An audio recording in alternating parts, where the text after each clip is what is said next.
Hello guys, today we're going to introduce you to the institution-based view as a third leg for a strategy tripod. My name is Kevin. And my name is Roberto.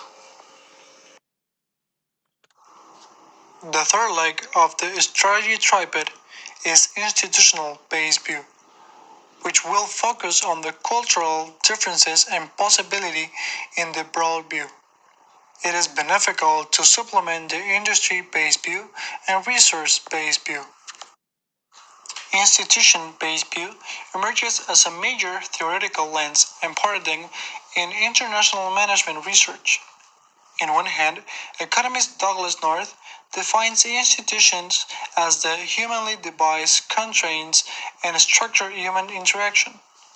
Those institutions are known as rules of the game and are divided into the formal and informal camps.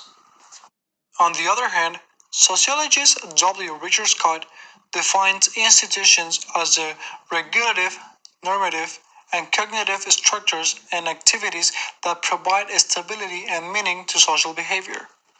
Sociology and economics approaches are mutually complementary to comprehend the institutional factors. Two core propositions build the foundation of the institution-based view. 1. The bounded or rational choice perspective. And 2. Formal and informal institutions. From the bounded rational choice perspective, managers and firms rationally pursue their interests and make strategic choices within a given institutional framework which help to reduce uncertainty and give meaning for those decision makers. On the other hand, formal and informal institutions combine to govern firm behavior. While formal constraints are unclear or fail, informal constraints will play a larger role in reducing uncertainty, providing guidance, and conferring legitimacy and reward to managers and firms. It's important to know there are two types of institution, and they are grouped by their degree of formality as formal and informal institutions. The formal institutions, there are laws, regulations, and rules, and they are supportive pillars of the regulatory. And in the informal institutions, you have norms, cultures, and ethics, and they are part of the supportive pillars of normative and cognitive. Scholars around the world have applied this integrating and interdisciplinary view to answer many important research questions based on Cheng 2009, including family ownership and control, Peng and Zhang 2010, and remote choices, export behavior, international joint venture partner selection and value, informal economies, entrepreneurship development based on Lee 2010, executive compensation, and so on.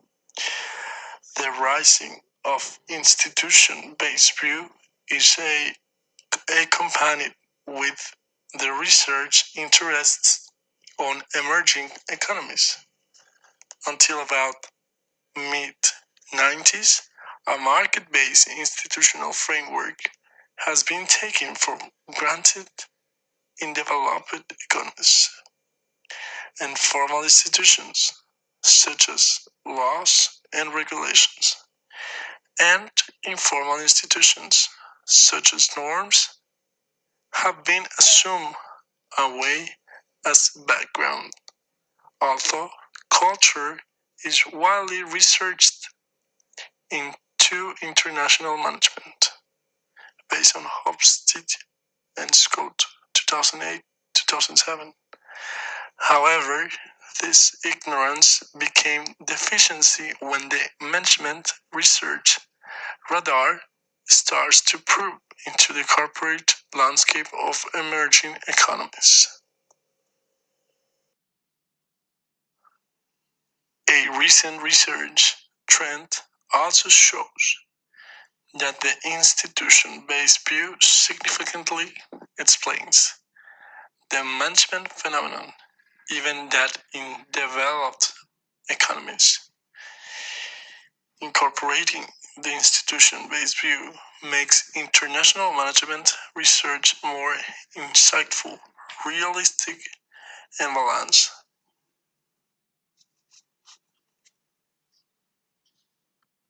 The industry-based view suggests that the strategic task is mainly to stake out a position that is less vulnerable relative to the five forces within an industry. The resource-based view posits that firms' specific capabilities differentiate successful firms from failing ones. The institution-based view adds by arguing that in addition to industry and firm level conditions, firms also need to take into account the influences of formal and informal rules of the game. For example, consider the Japanese pharmaceutical industry. The success of innovative Japanese automobile and electronics products around the world has led many to naively believe that all Japanese firms are innovative. The institution-based view refutes this thinking by pointing out that the world-class innovative pharmaceutical firms are all Western. The example of Japanese pharmaceutical firms suggests that institutions are not just background conditions and that not all major pharmaceutical firms should pursue an R&D intensive strategy. Within the same industry, tremendous diversity exists due to institutional differences.